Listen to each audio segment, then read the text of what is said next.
Well, Jay, fantastic result today, 2-1 win. Just really want to talk you through the game. Difficult start, conceding after the first minute, and there seemed to be a lot of controversy about the goal. Have you got some comments on that yourself? You're right about the start. I think it took us a while to sort of liven up, get the grips of things. I think a couple of instances before they even got that free kick in the first minute that we could have dealt with better. And then obviously the free kick, the guys took a cracking free kick. They hit the crossbar. And then I think going from what the boys are saying, it was when the free kick was taken with someone in an offside position, when it rebounded off the back of the bar and then someone followed it in. For me, it's a tough call from the area that I am. I don't want to be sitting on the fence saying things because if I really had a strong belief, I'd come out and say it straight away. I would like to see it, and it'd be interesting to see when you guys post it up and see if that was an offside position or if it wasn't. So I was more frustrated with the reaction that when he come off the bar to our players, but then if they thought a player was in an offside position, did they feel they not need to go and close him down afterwards? But at the same time, it's a real tough call from me to make at this point now without actually looking back at it, because it could be that he was onside or it could be that he was standing acres off. So I don't know. I want you guys in the video have got a better, clearer view than what I have at the moment. Okay, well, from a positive point of view, a difficult start, as we said, conceding in the first minute. The momentum of the game was clearly with them for sort of 10-15 minutes. Yep. We scored a good goal, and that seemed to completely change the momentum. And it looked like the guys, heads up. And from where I was standing, I thought we responded really, really well and finished the half the strongest. Yeah, I agree with what you're saying. I think, as I said, like I mentioned previously, the way we started the first 15 minutes, we, as a team, as shape and stuff like that, we looked all over the place, in my opinion, considering what I expect of the boys and what we implement in training and what we implement with our tactics before the game. And then, as you said, when we scored our goal, and that was the first phase of actually playing a bit of football, we scored from it, and I felt, do you know what, that's settled the nerves. And then we started to not dominate, but get on top of the game, play better passages of football, link up better. Third man runs were coming off, the ball going out wide, which we wanted to do, started to happen, and looked a completely different team. So the first 15 minutes, nowhere near it, but then straight after that, after the goal, was how we want to be as a team and how we implement things. Well, we went in at half-time, 1-1, came out in the second half, and don't know what you said to the guys, but we seemed to carry on with exactly the same mentality. We were pushing hard, and from where, like I said, from where I was, I thought we looked the stronger team in the second half. Yeah, the half-time team talk was about getting the message across that we need to start sharper, we need to carry on the momentum that we're doing because we're putting pressure on them. Obviously pressure leads to mistakes and mistakes lead to goals, so that was the half-time team talk, but a bit more of emphasis of actually closing down, because they were a very direct side and we wanted to stop the directness coming from, when they played out from the back, they went to sort of the centre-backs and then launched it forward. If we put the press on them, then we can sort of, counteract them sending the ball long and then get more joy out of our play by closing down higher up the pitch.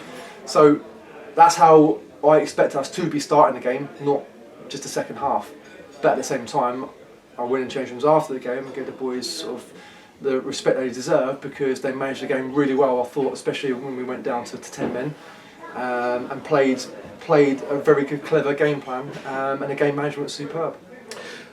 You mentioned that we went down to 10 men. Andy Briggs got sent off for a second yellow. I mean, what have you got any comments on that yellow? Because again, it seemed to be a little bit controversial. Yeah, I mean, you can see why he got the yellow for it.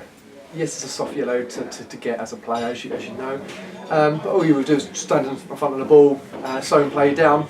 The guy took it quickly, and obviously it hit him on the leg, which in the rule book it is a yellow card.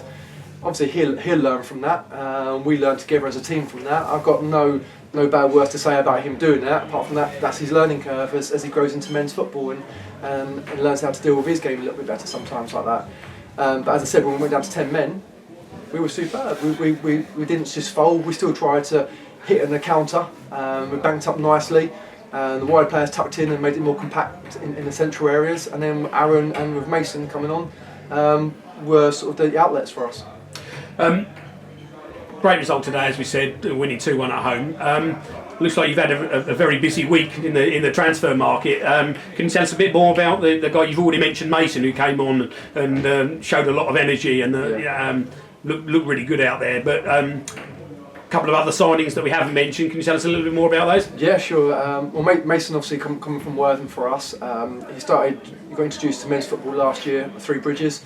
Hit the end of the season, really, really well. Scored 9 goals, I think it was, in 12, 15 games towards the end of the season. Anyone who scores that at that age tends to generate a lot of interest. And Worthing sort of won the race to get his signature. At Worthing, obviously, they started off the season really, really well.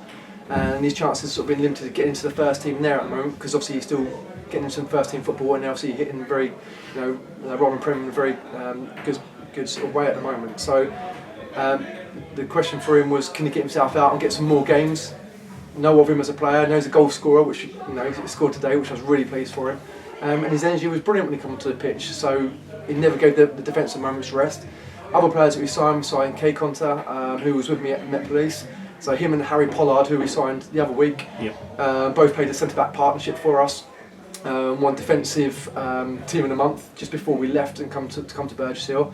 And so I want to keep that pairing together, especially with Junior sort of moving on, going off to Romford, which is a chance for him not to turn down. Really, it's too good a deal.